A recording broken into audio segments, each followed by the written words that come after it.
Well, after months of anticipation, the Oscars are almost here. Crews are putting the final touches on the red carpet for the 89th Annual Academy Awards. So what can we expect from Hollywood's biggest night? Here to break it all down, one of our favorites, Jamie Wax. Thanks. You like that billing, Jamie? I love it. I'll take it. I don't know how long that list is, but I'll take it. It's just you. All right. Thank you. Jamie, I want to ask you, though, there's so many good movies out. It's a great year for movies. And I know you have said before, you're a working mom. Yes. You see mostly animated films. I and do. Kids. I mean, we should talk about that category at some point. But this, you need to see some of these films out there. Who do you think's going to take home the gold? It's a really funny thing. You know, there's a dangerous thing when a film is predicted to be the sweeping winner in all categories. And La La Land got that early on. The counter buzz started right away. There was a lot of pushback about this film. Also, people wanting to champion some other great movies that are out there this year, like Moonlight and Hidden Figures.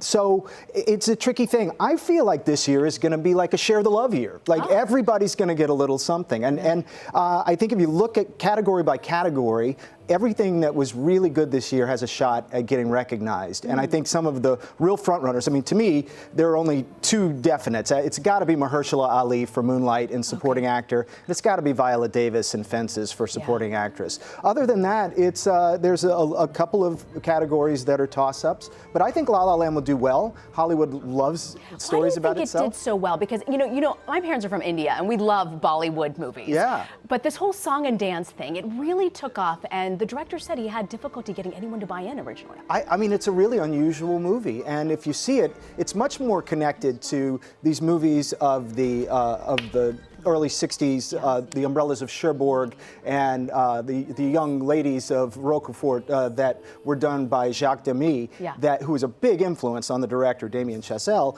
He really has taken that idea and made it something new. This movie feels very current, feels very new. The cinematography is beautiful, the storytelling is great, the acting is great. I just think it's a movie that was super difficult to pull off, and it just hit on all cylinders. That's so fascinating. I want to ask you, though, about the race for Best Actor. Denzel Washington, obviously always a strong candidate, and also Casey Affleck. Tell us about these two.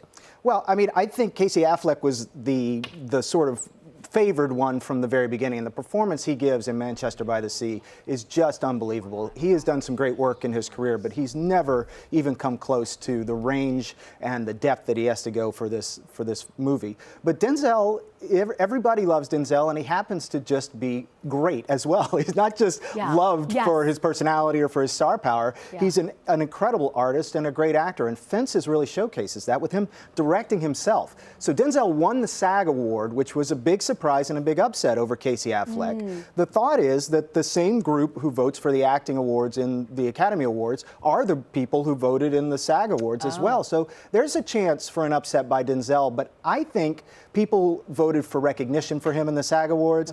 I think the award at the end of the day will go to Casey Affleck. Okay. We were also talking about La La Land earlier, but I didn't realize it got the most nominations, right? Ever. That's right.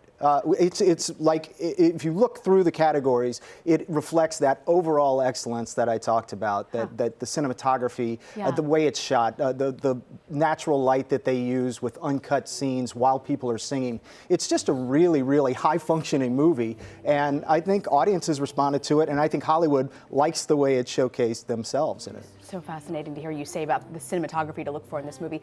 I want to turn, though, to how political the Oscars have become this year. United Talent Agency, it's a major talent firm in Hollywood. Instead of hosting a fancy party, they decided to host a rally. Can you talk to us about the politics? Well, it's funny. I mean, it's sort of what's happening with the Correspondents' Dinner in D.C. as well, in that some people just feel like this is a time to be serious and try to make statements, and as opposed to sort of lighter celebrations.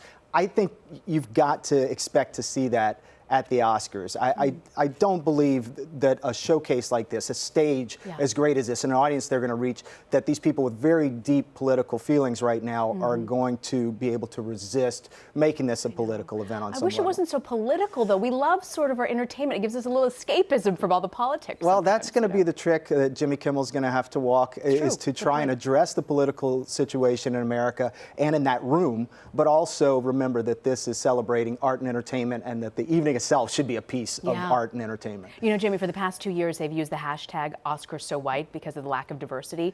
Do you think somehow that changes a little bit this year? I do, and the great thing about it is I don't think it's a token change. I don't think that anybody is recognizing the artists who are recognized this year because of the color of their skin or because of their sexual orientation. I think these are deserving films, from the documentary films to the animated films, which, you know, the front runner there is about diversity and all of us trying to live together, to the main Best Picture nominees. I think they all deserve it. I think the performers all deserve it. I don't think the only controversies were really Annette Bening and Amy Adams being left out of the Best Actress category because there just wasn't room for all the great performances by women this year. But other than that, I really don't think there's an undeserving nominee in this entire list, and that reflects this much diversity says something great about maybe where Hollywood is going, maybe the message that was sent, that you can't get the awards if you don't give artists the material. So fascinating, and it's great to hear you say that. Well, I'm looking forward to it Sunday night. Yeah, it'll be fun. Are you gonna? There'll be a little Oscar viewing party here in New York. You know, cocktails. I might be joining you. Come by, please. I might be joining you. Please bring the kids. RJ, There'll be a room for the kids. You'll regret that. You'll regret that. Jamie Wax, thank you for joining us, Jamie. Appreciate it.